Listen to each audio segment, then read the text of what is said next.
My grandfather used to say, a face is not just a face. It is a name, a memory, and sometimes a doorway the dead can use if the living are careless. When I was a kid, I thought he meant photographs, old mirrors, family portraits, the framed picture of my father that my mother kept on the small altar beside a bowl of rice, 3 cups of tea, and a stick of incense every death anniversary.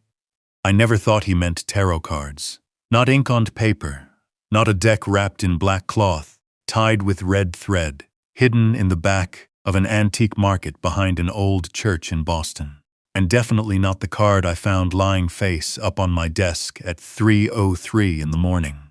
The first time I saw my own face on a tarot card, I thought it was a printing mistake. That is what I told myself. That is what any sane person would tell themselves.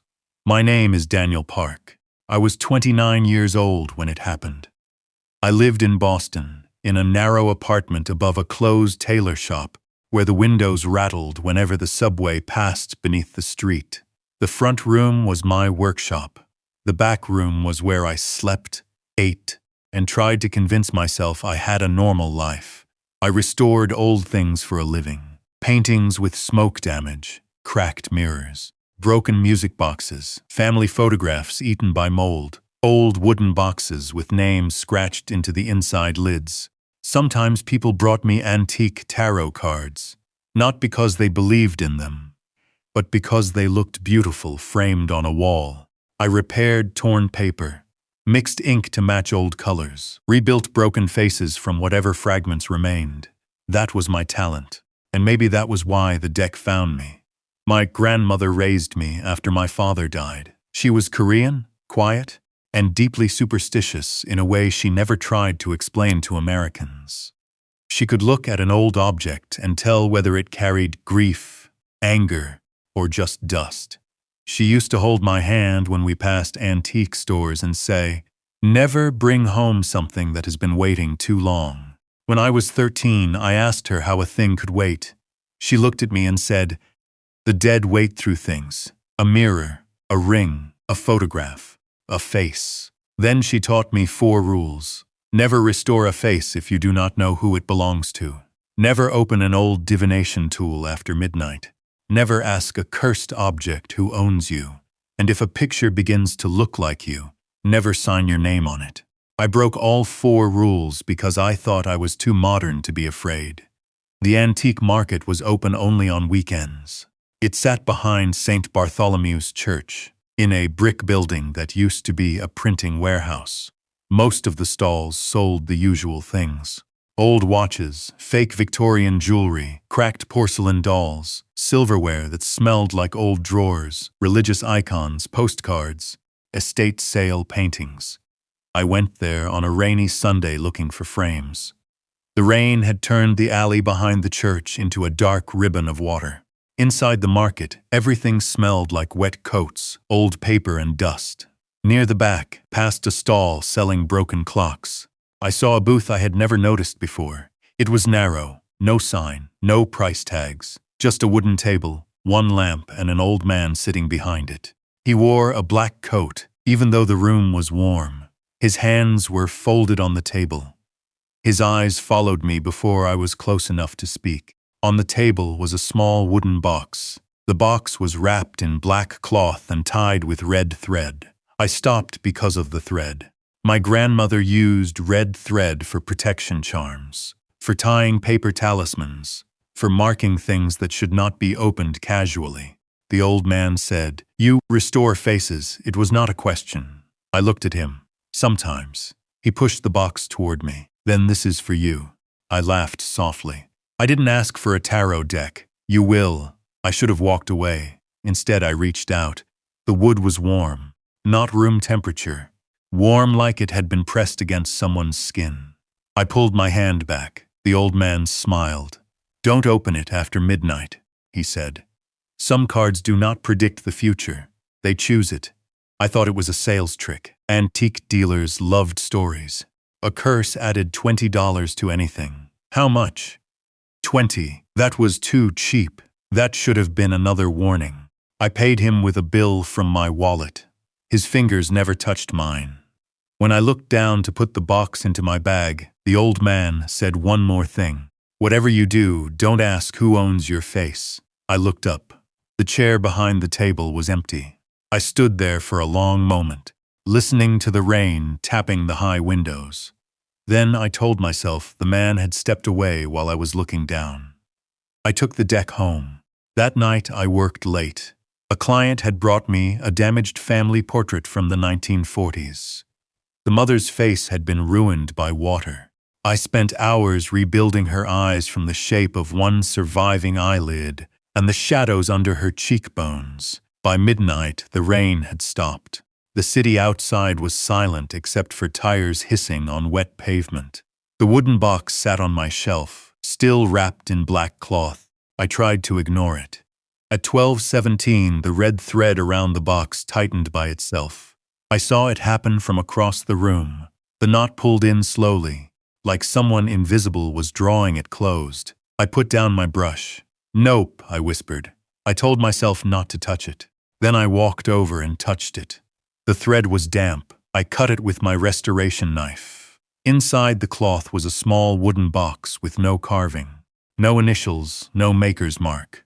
Under the lid was a yellow talisman so old the paper had gone thin and brittle. The ink had turned brown, like dried blood. I removed it carefully. Beneath it lay a tarot deck. 78 cards. The backs were black, stamped with a small symbol in faded silver. A circle hanging from a cross. At the time, I did not know what it meant. I do now. I set the deck on my desk. The air in the room changed. It became colder, but only around the cards. I did not open them. Not then. I put everything back in the box and went to bed. At exactly 3:03 a.m., I woke to the sound of paper sliding across wood. Shk, shk, shh. I opened my eyes. My bedroom door was open. I never slept with it open. A pale line of light came from the workshop. I sat up. The sound came again. Paper moving, slowly, deliberately. I walked into the workshop barefoot. The wooden box was open on my desk. One card lay face up beneath the lamp. The Hanged Man. At first, it looked ordinary. A pale figure hanging upside down from a tree, 1 foot tied, arms folded behind his back. Face calm in that strange way. Tarot figures often look calm while something terrible happens to them. Then I leaned closer. The eyes looked familiar. Not exact, not yet, but familiar enough to make my stomach tighten. I picked up the card. The ink was wet. I touched the corner and black pigment came away on my thumb. I told myself old ink could react to humidity. I told myself antique cards changed color under light. I told myself I was tired. Then I saw the scar. A small line beneath the left eyebrow. The scar I got when I was 7, after falling against the edge of my grandmother's altar table. By morning, the face on the Hanged Man was mine. Same eyes, same mouth, same scar, same small unevenness in the nose that no one noticed unless they had stared at my face for too long. The title at the bottom of the card had changed. It no longer said The Hanged Man, it said, The Next One. I did not scream. People always think they would scream. Most of the time, fear enters quietly. It sits down in the room with you and waits for your body to understand. I spent the next hour inspecting the deck. Every card was there: the Fool, the Magician, the High Priestess, the Empress, the Emperor, the Lovers, the Devil, Death, the World, all 78, but every person on every card had no face. Not scratched out, not burned, not missing from damage. Blank, smooth, white, as if someone had painted over the faces and waited for the paint to become skin. Only the Hanged Man had a face, mine. I tried to photograph it. My phone camera would not focus. I tried again. In the photo, the card was clear. The title was clear. The hanging body was clear. But my face on it blurred into gray smoke. I opened my laptop and scanned it. The scanner jammed. When I pulled the card out, the glass beneath it had fogged from the inside. There was a handprint in the fog. Not mine. I called Nora Chen. Nora lived in Salem and worked as a tarot reader, occult archivist, and occasional professional skeptic. She was one of the few people I knew who could talk about cursed objects without sounding like a fraud or a lunatic. She answered on the 4th ring. "Daniel, It's 8 in the morning. Someone better be dead. I bought a tarot deck yesterday. That is not an emergency. My face is on the hanged man. Silence. Then she said, "Do not pull another card." I didn't pull the first one. Do not touch the deck again. That sounds like the opposite of helpful. Daniel, listen to me. Is every other card faceless? I looked at the spread on my desk. Yes. Nora exhaled slowly. Where did you get it? An antique market behind St. Bartholomew's. There isn't an antique market behind St. Bartholomew's anymore. I was there yesterday. It burned 3 years ago. I turned toward the window. Outside, morning traffic moved normally. People walked with coffee. A dog barked. The world did not care that the floor had just vanished under me. Nora said, "Wrap the deck in white cloth, not black. Put salt around it. Don't look at the card in a mirror." "I'm coming over." I did not listen. Not fully. I wrapped the deck. I poured salt around it. But before Nora arrived, I held the hanged man in front of the old mirror above my workbench.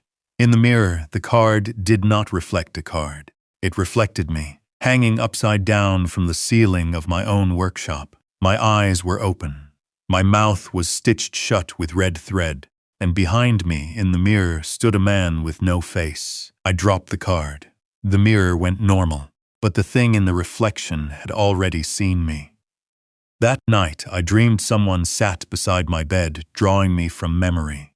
I could hear the brush, wet, soft, dragging across paper. I could not move. I could not open my eyes. A voice whispered, "Hold still, I almost have you." When I woke, there was black ink under my fingernails. Nora arrived just after noon. She brought a canvas bag filled with salt, white thread, a silver coin, and a small mirror wrapped in red cloth. She took one look at me and said, "You look like hell." I slept badly. You didn't sleep.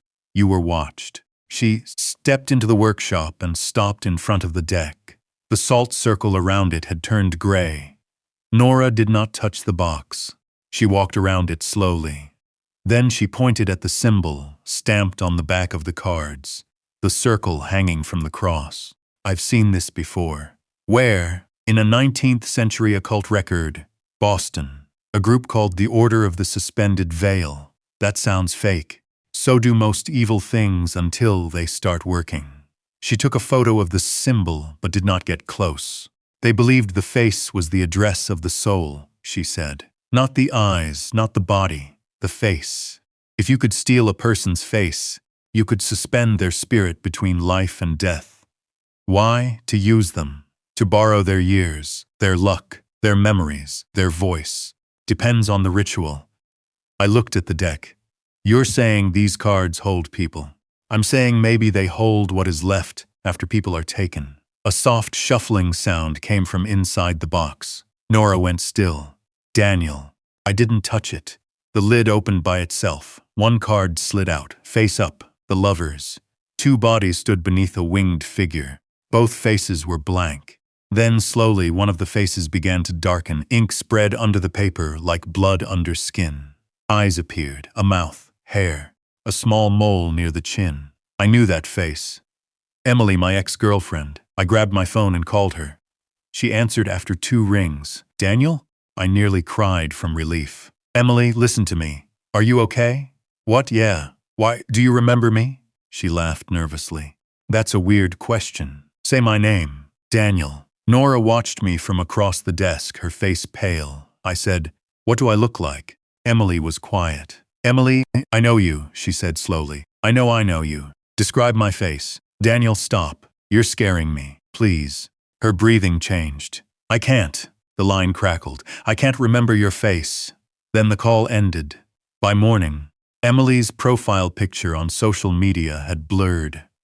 Our old messages were still there, but her name had disappeared from some of them. In one photo of us from a trip to Maine, my face was visible. Hers was not. A mutual friend told me Emily had moved away months ago. When I asked where, he frowned. I don't know. I'm not even sure I knew her that well. He had introduced us. That was when I understood. The deck was not just coming for me. It was pulling people connected to me into itself. Nora explained it while pacing my workshop. Tarot works through symbols, relationships, emotional meaning. The lovers took someone you loved. The Empress could take your mother. The Emperor could take a father, a mentor, an authority. The Fool could take your childhood self. The Hanged Man, me, the one suspended between choices. I thought of my mother. I called her immediately. She answered from California, where she lived alone in a small house full of plants and framed photos of my father. Daniel, I closed my eyes. Mom, can you picture my face? She laughed. What kind of question is that? Just answer. Of course I can. What do I look like? You look tired, even over the phone.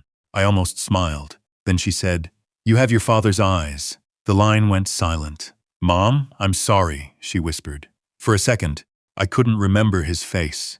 The Empress slid out of the deck. Nora and I both saw it. A woman seated on a throne, surrounded by wheat and stars. No face. Then the first line of my mother's mouth appeared.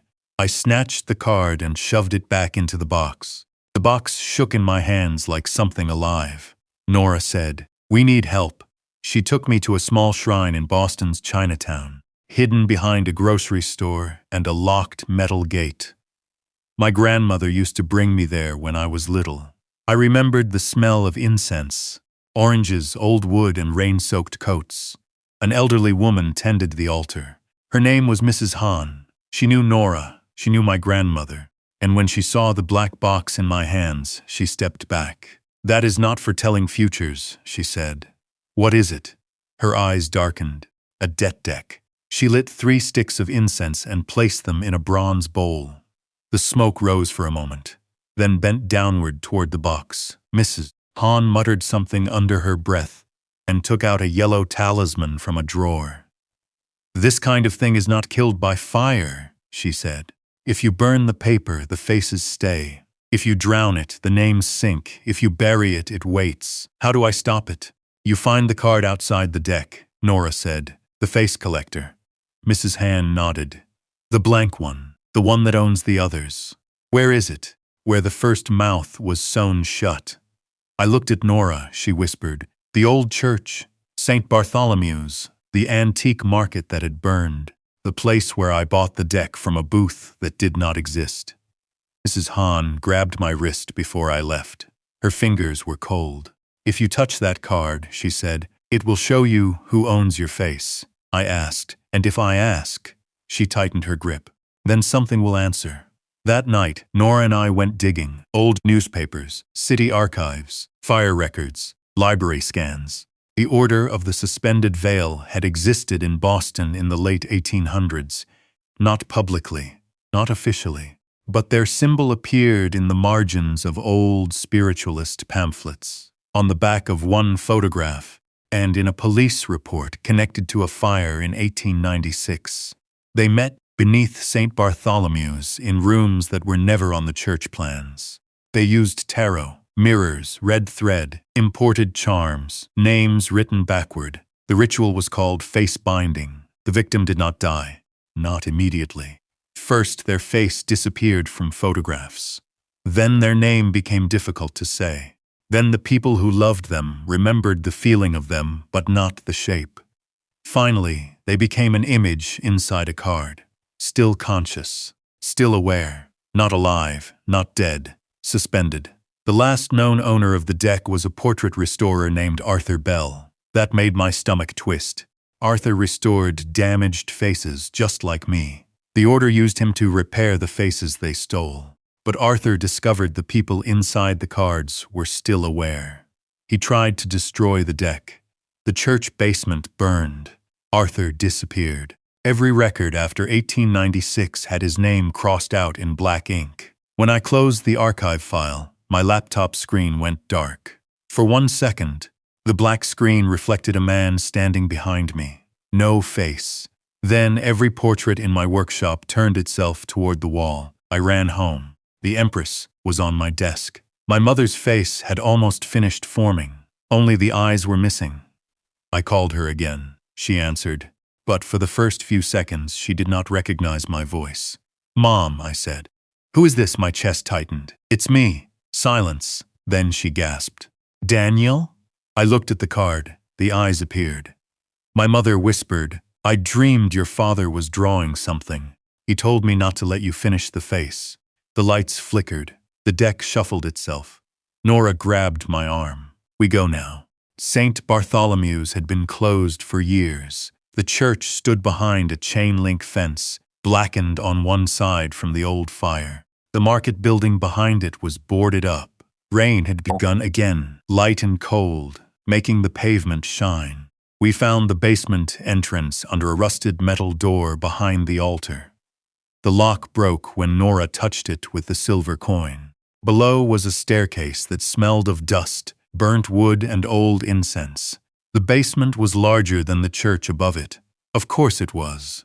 Rooms like that always are. The walls were covered in symbols, tarot signs, circles, crosses. Red thread stretched from wall to wall. Yellow talismans had been nailed between black mirrors, most cracked, all facing inward. At the center stood a round wooden table, charred around the edges. In the middle of the table was a narrow slot, the exact size of a tarot card. The box in my bag began to shake. I opened it. The hanged man slid into my hand. My face on it looked more complete than before, more alive, more afraid. Nora said, "Don't," but I already knew the room wanted the card. I placed the hanged man into the slot. Every mirror on the wall lit up, not with light, with faces. No, not faces, absences. People with blank skin where faces should have been, hanging in darkness by red thread. A voice spoke from every mirror. "Daniel Park." Nora whispered, "Arthur?" The voice laughed softly. "I was Arthur once." "That is not Arthur," Nora said. The red thread on the walls trembled. A brick behind the table slid outward by itself. Inside the gap was a single white tarot card. Blank, no image, no title. I reached for it. Nora grabbed my wrist. "Daniel, don't touch it." Behind her, a mirror showed the high priestess. The blank face on the card began forming Nora's eyes. Red thread snapped from the wall and wrapped around her wrist. She cried out. I grabbed the white card. The moment I touched it, black ink spread across the surface. A hand appeared, long fingers, holding several human faces like masks. A title formed at the bottom. The Face Collector. Every mirror reflected me, but I had no face. Just smooth skin, no mouth, no eyes, no scar. The voice whispered, "Ask." I knew what it meant. My grandmother's rule came back too late. Never ask a cursed object who owns you. But Nora was being pulled toward the mirror. My mother's face was almost gone.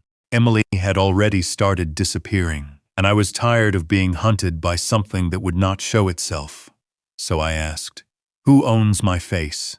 All 78 cards rose from the box and circled the room. They spoke in one voice. "You gave it to us when you restored the first card. I saw it then, the first night. The wet ink on the hanged man. My thumb brushing the corner, my restoration brush touching the mouth. A tiny instinctive correction I made without thinking, because I could not stand a damaged face. I had not just touched the card. I had fixed it. I had signed the door open with my own work. The thing behind the deck laughed through the mirrors. "Restorer," it whispered. "Finish us." Nora gasped as red thread climbed her arm. The High Priestess card turned slowly in the air, and her face began to appear. I took out my knife, not to cut the thread, to cut my palm. Blood welled up. I mixed it with the black restoration ink in the small vial I always carried in my bag. Then I remembered my grandfather. A face is a name, a memory, a doorway. If a face opens the door, then a name can close it. Nora and I had spent the day collecting names from old records. Not all of them, but enough. I grabbed the first faceless card.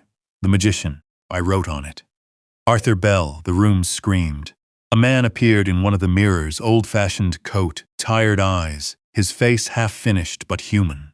He pressed his hand against the inside of the glass. "That is my name," he whispered. The Magician cracked. Not the paper, the image. The face dissolved into smoke. One thread snapped from the ceiling. I wrote another name, Margaret Hale. A woman in a black dress appeared in a mirror, touched her own face and vanished. Another card cracked. Another thread snapped. Nora understood. With her free hand, she began reading names from her phone, voice shaking. I wrote as fast as I could, blood and ink, name after name. Each one found a face. Each face appeared for only a second before leaving the card. The mirrors cracked inward. The faceless figures in the dark began to fall, not down but away. The voice became angry. You cannot name what has been offered. I grabbed the lovers. I wrote Emily Carter. Her face vanished from the card. Somewhere, I hoped, she remembered herself. I grabbed the Empress. My hand shook. I wrote my mother's full name. The card burned cold in my fingers. The image cracked. My mother's face disappeared from it. The phone in my pocket buzzed. I did not check it. The red thread around Nora loosened. But the face collector remained blank-eyed, waiting. Arthur Bell appeared again in the largest mirror. You cannot burn it, he said, not while it lacks its last face. If it completes itself, it will find a new restorer, a new hand, a new door. How do we stop it? His eyes moved toward the face collector. It can only hold what has a name. I stared at the card. Then I understood. The thing behind the deck was not a demon, not one ghost. It was the order itself. The suspended veil. People who had erased their own names to live longer through other faces. A collective hunger without identity. A thing that had survived because it owned no face and answered to no name. So I gave it one that meant nothing. I dipped my brush in blood and ink one final time. On the face collector, I drew a blank face. No eyes, no mouth, no expression. Then, beneath it, I wrote, no name, no memory, no door. The room stopped. For 1 second, everything was silent. Then every mirror shattered inward. The cards fell like dead birds. The red thread turned gray and broke. The voice screamed, but without a mouth, the scream had nowhere to come from. The face collector folded in on itself, again and again, as if invisible hands were crushing it into the space behind the paper. Then the whole deck caught fire. Black flame, no heat, no smoke. Just paper curling into ash. Nora fell to the floor, coughing. I caught her before she hit her head. For a long time, neither of us spoke. The basement was dark. The mirrors were empty. The table was split down the middle.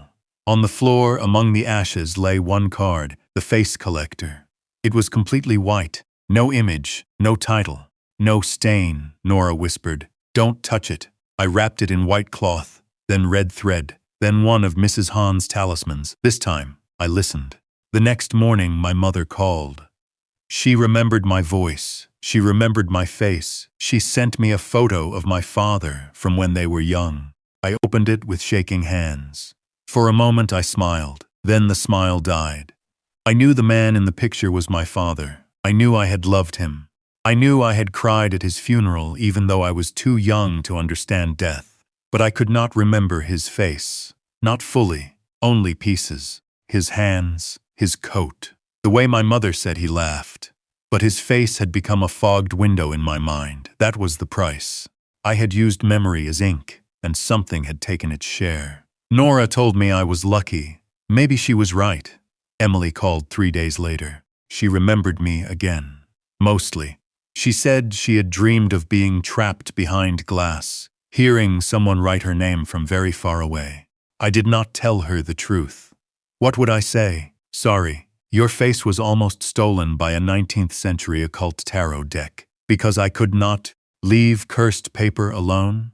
Some truths are too heavy to hand to someone who just escaped them. I took the white card to Mrs. Hahn. She refused to let it cross the shrine threshold. Not here, she said. This thing must be buried by someone who knows how to bury a face. I remembered my grandmother's old notebook. There was one name in it I had never understood.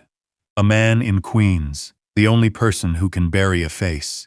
I mailed the card to him in a wooden box, wrapped in 3 layers of cloth, salt, and talismans. No return address. For 2 weeks, nothing happened. My workshop grew quiet again. The portraits stayed still. The mirrors reflected only what stood before them. The ink under my fingernails faded. I almost convinced myself it was over. Then on a Friday evening, I found an envelope outside my apartment door. No stamp, no name, no return address. just a smear of black ink where the sender should have been. Inside was an old photograph. My father. I knew it before I saw the back. He was standing in front of my grandmother's house, one hand raised as if he had been waving at whoever took the picture. But his face had been cut out, not scratched, not burned, cut carefully, with a restorer's knife. On the back of the photo, written in red ink, were 8 words: "If you want his face back, draw him."